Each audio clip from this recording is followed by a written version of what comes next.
परीक्षा लेने के लिए भगवान श्री राम को जानने के लिए कि ये कैसे हैं, कैसे सच्चिदानंद है, कैसे परम धाम है। तो जब वहां पर पहुंची तो पहले लक्ष्मण जी से भेंट हो गई। लक्ष्मण जी ने देखा कि सती जी ने माता सीता का रूप धारण कर लिया। तो फिर बोले कि भगवान तो अंतर्यामी है, ये सब कुछ जानते हैं, भला हम क्यों बीच में बोले। बस प्रणाम करके अपना बगल हो गए लक्ष्मण जी। फिर माता सती भगवान राम के जब समीप पहुंची तो भगवान ने प्रणाम किया और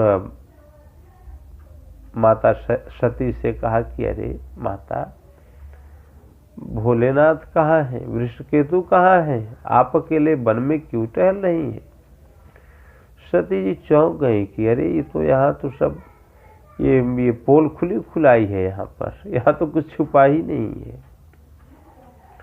तुरंत संकोच में आ गई और फिर वो पीछे भागने लगी, उधर जिधर से आ रही थी फिर उल्टे उधर जाने लगी।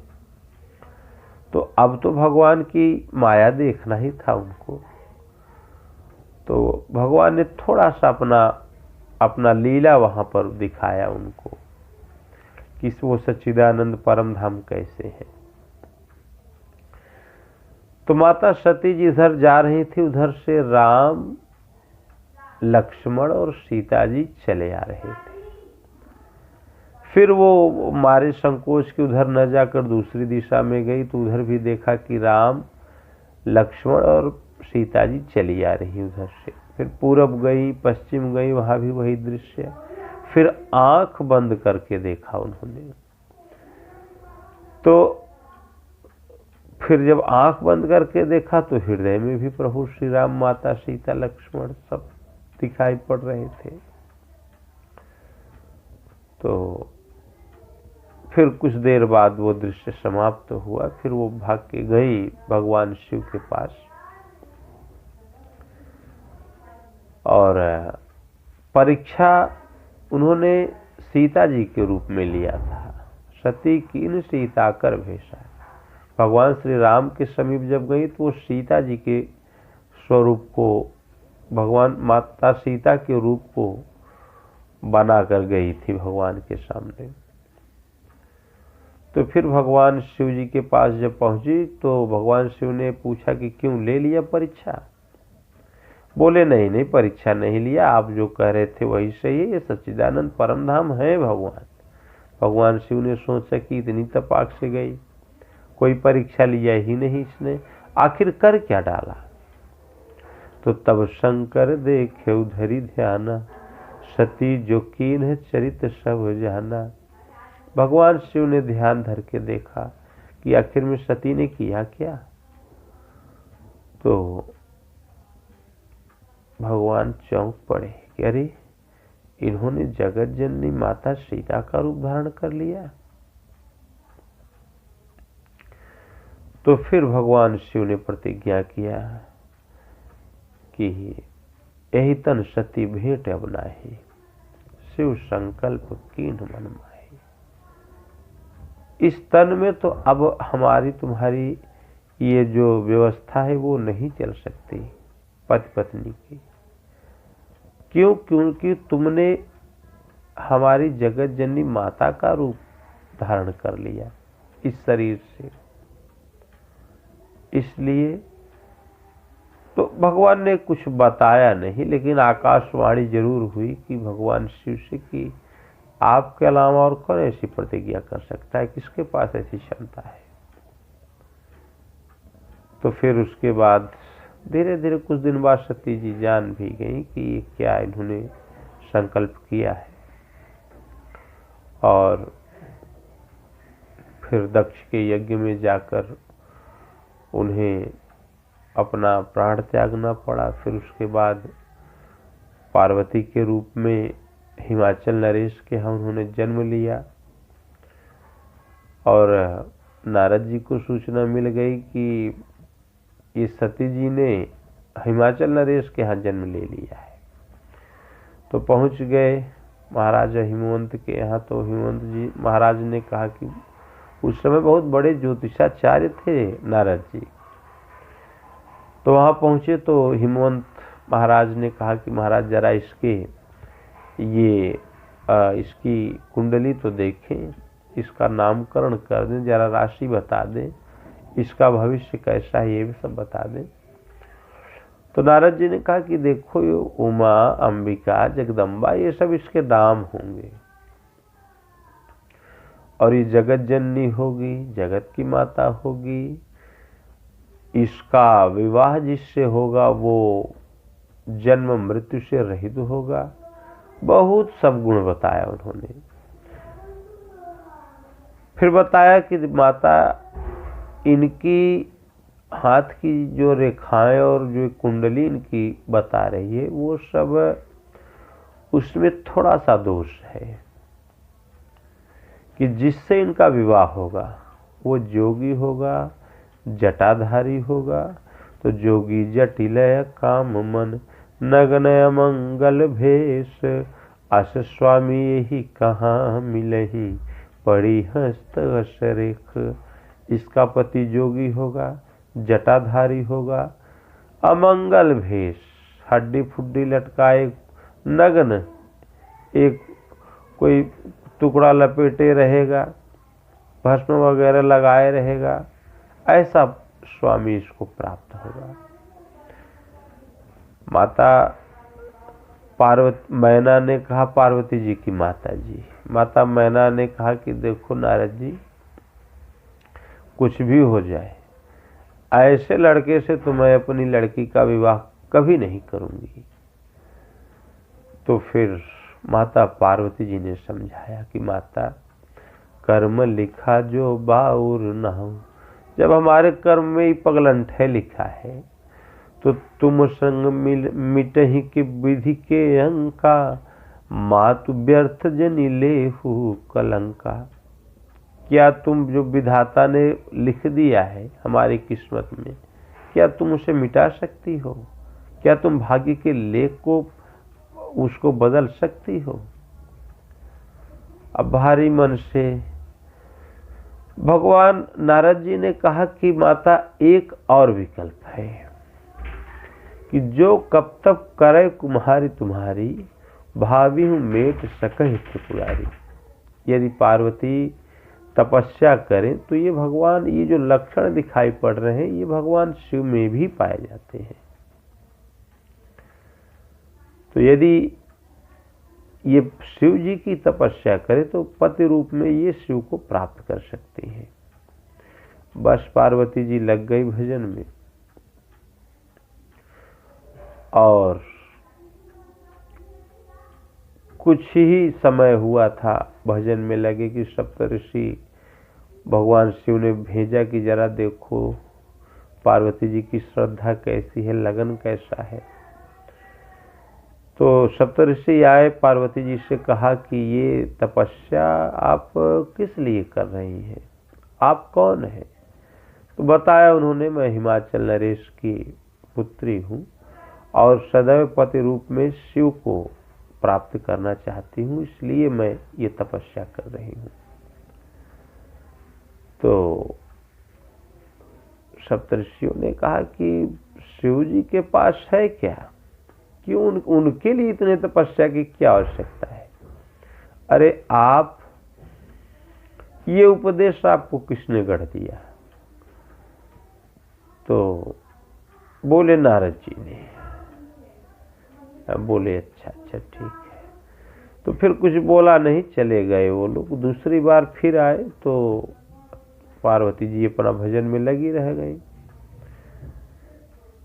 और उन्होंने कहा कि देखो एक शिव से भी बढ़िया वर हम लोगों ने ढूंढ निकाला। भगवान विष्णु वो लक्ष्मी जी सेवा कर रही हैं, बहुत ही बढ़िया व्यवस्था, वो सब वाहन, गाड़ी, मोटर, घोड़ा सब, वो घर द्वार सब कुछ व्यवस्था है, सेवक सब लगे हुए हैं सेवा में।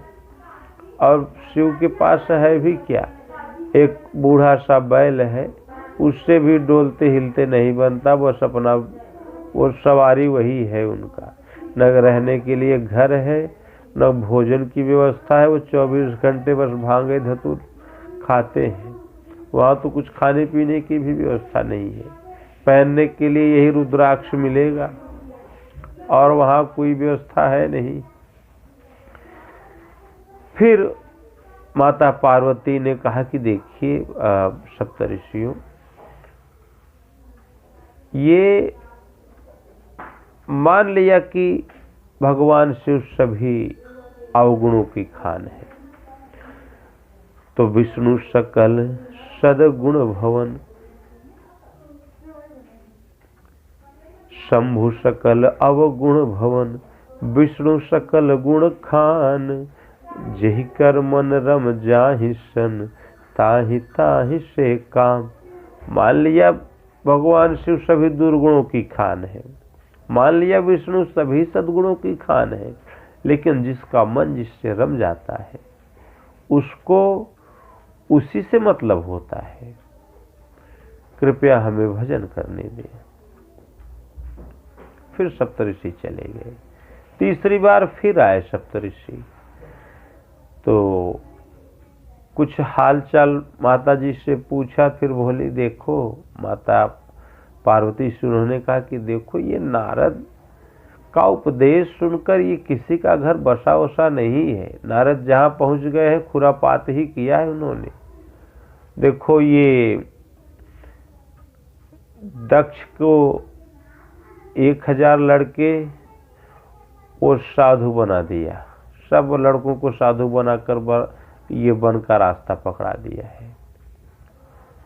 ये जहाँ पहुँच जाते हैं वहाँ खुरापात ही करते हैं, और तुम उनकी बातों में आ गई। भल भूले उठक के बौराए।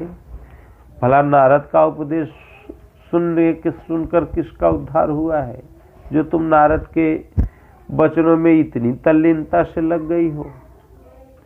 फिर